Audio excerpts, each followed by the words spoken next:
안녕하세요, 이야기꾼입니다. 최근 유럽의 천연가스 가격이 3배 이상 폭등함에도 불구하고 이번 겨울 유럽의 에너지 위기는 없을 것으로 전망됩니다. 푸틴이 지금 우라통이 터지고 있는지 이야기를 풀어보도록 하겠습니다. 좋아요, 구독, 알림 설정 부탁드립니다. 유럽의 천연가스는 네덜란드 TTF 기준 메가와트 아워당 232유로까지 지금 급등하고 있는 상황입니다. 지난 우크라이나 전쟁 직후 기록한 300유로 이상을 지금 도전하고 있어요. 최근 러시아 가스프롬이 올해 연말 유럽의 천연가스 가격이 지금보다 60% 더 상승할 수 있다는 전망을 내놓자 장중 가격이 더욱 급등했습니다. 미국의 천연가스도 역시 상승하고 있습니다. 아무래도 유럽의 천연가스 가격이 급등하다 보니 결국 영향을 받고 있는 것으로 전망이 됩니다. 유럽과 아시아가 제한된 LNG 물량을 놓고 공급 확보 경쟁에 나서면서 가스 가격이 더 오르고 있죠. 게다가 9월에 멕시코만에 허리케인이 닥칠 거라는 우려가 나오면서 가격이 비이성적으로 더 오르고 있는 상황입니다.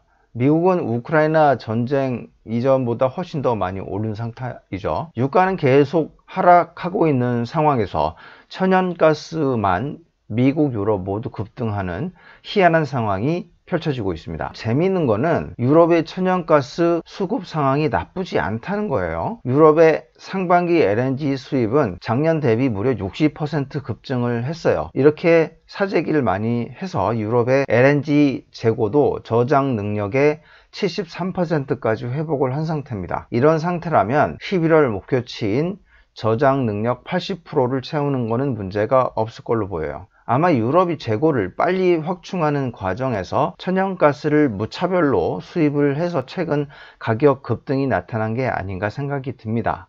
독일 역시 가스 저장 시설은 지난주에 75%를 상회했어요. 러시아가 로드스트림 1에서 합의된 물량의 20%만 공급하고 있죠. 작년 대비 80%의 물량이 감축된 겁니다. 그럼에도 불구하고 천연가스 재고 확충 목표인 9월 1일까지 75%를 몇 주 앞당긴 거죠. 겨울에 대비한 에너지 재고 확충이 잘 진행되고 있는 것입니다. 다음 목표는 10월 1일까지 85%, 11월 1일까지 95%인데 이런 상황으로 가면 유럽과 독일의 에너지 재고 확충은 큰 문제가 없을 것으로 보입니다. 겨울 천연가스 쇼티지 우려는 기후일 가능성이 크다는 거죠. 근데 재미있게도 이러한 상황 한가운데 중국이 있습니다. 세계 최대 LNG 구매국인 중국이 경기 침체 영향으로 LNG 수입량이 상반기에 20% 줄었고 하반기에도 또 20% 감소할 전망이에요. 중국의 7월 원유 수요도 작년 대비 10% 감소했는데 이런 것들은 모두 코로나 봉쇄로 내수 경제가 위축됐기 때문입니다. 그러다 보니 비싼 에너지 수입을 줄이고 중국 국내 석탄과 LNG를 저렴하게 증산하고 있는 거죠. 중국이 석탄과 LNG를 대폭 증산하고 있는 이유는 경기 부양 목적도 있겠지만 유가 급등으로 국내에서 에너지를 싸게 채굴해 해외에 비싸게 파는 게 유리하기 때문입니다. 하나 더 하자면 에너지 안보 위기도 있죠.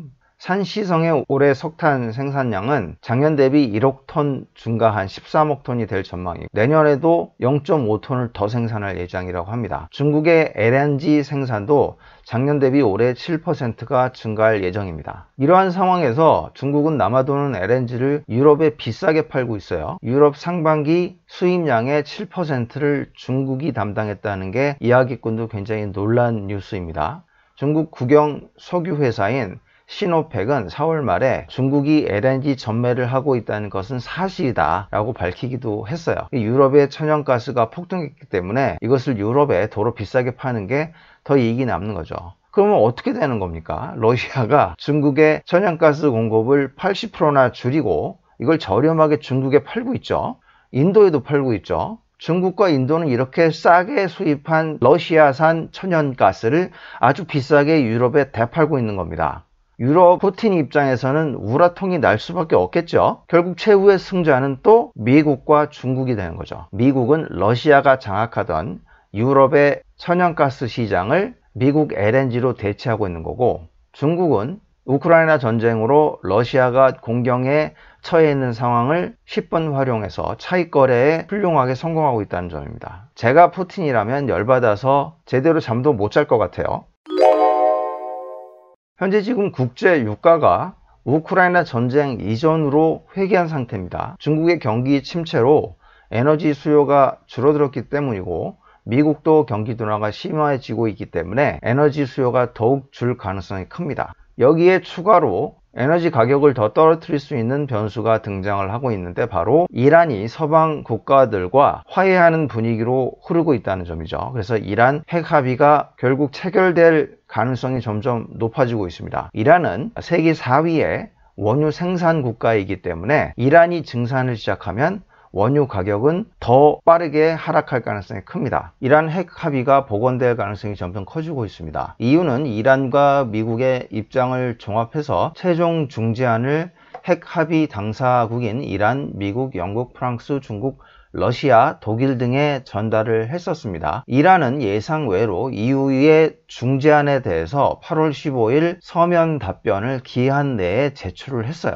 이란 국영 IRNA 통신은 이란 외무부가 중재안에 대한 서면 답변을 EU에 보냈다. 미국이 현실을 직시하고 유연성을 보인다면 합의가 이루어질 것이다 라고 보도를 할 정도였습니다. 그동안 이란 혁명 수비대의 외국 테러 조직 FTO 지정 철회 또는 제재 부활 방지 보증, 미확인 장소 핵물질 관련된 이슈 등으로 이란과 미국의 이견 차이가 좁혀지지 않았죠. 그래서 이란은 혁명 수비대 건은 포기를 한 것으로 알려져 있습니다. 대신 미국이 다시 합의안에서 탈퇴하면 안 된다. 또 다른 제재를 추가하면 안 된다. 이런 매우 합리적인 요구를 한 것으로 알려져 있습니다. 만일 이란에 가해지던 제재가 완화되면 하루에 130만 배럴의 원유가 증선될 수 있고 이것은 굉장히 많은 물량이에요. 안 그래도 경기 둔화 및 인플레이션 완화로 에너지 수요가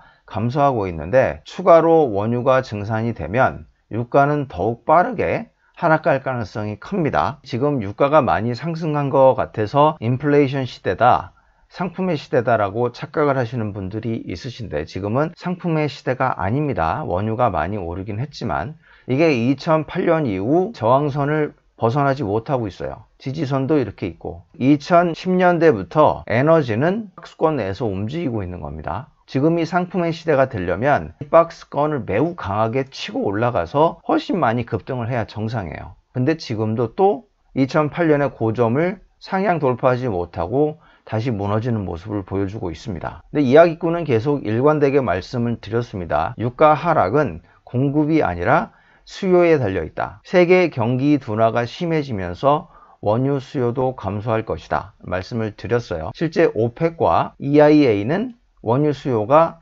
감소할 것이라고 보고 있습니다. 오늘은 유가 하락에도 불구하고 유럽의 천연가스 가격이 급등하고 있지만 유럽의 올 겨울 에너지 위기는 없을 것으로 전망이 된다는 말씀을 드렸습니다. 현재 푸틴이 에너지를 자원 무기화로 활용해서 유럽을 공경에 빠뜨리고 있는데 이를 저렴하게 수입하고 있는 중국과 인도가 오히려 유럽에 이를 비싸게 되팔고 있다는 정황이 포착되고 있습니다. 만약 이게 더욱 큰 규모로 일어난다면 푸틴 입장에서는 우라통이 터질 수밖에 없는 상황인 것이죠. 더 넓게 해석한다면 우크라이나 전쟁이 장기전으로 확전될 가능성이 점차 줄어들고 있는 긍정적인 효과도 있습니다. 지금까지 시청해 주셔서 감사합니다.